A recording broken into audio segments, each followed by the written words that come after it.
Welcome back to PC Solutions. Today we will thoroughly examine how to access Microsoft's Extended Security Update (ESU) program for Windows 10 quickly and quite easily.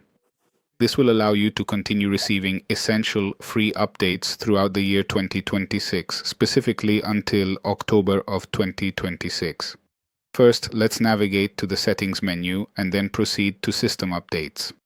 Here, we will unfortunately encounter the fateful message clearly telling us that further updates are now completely disabled.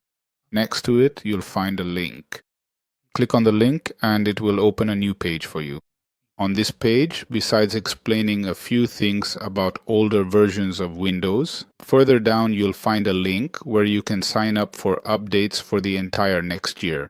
Clicking this link will take you to another screen that will prompt you to enable updates.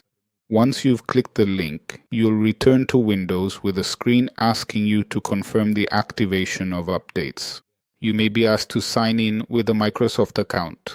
Once you've confirmed your subscription to updates, click Finish and you're all set. I remind you that updates are free only here in Europe, while in the rest of the world you need to spend Microsoft Rewards points or enable cloud backup with OneDrive. I hope this quick and easy tutorial was helpful to you. Subscribe to the channel for more PC solutions and stay in touch with us through the comments. And we'll see you in the next video. Bye.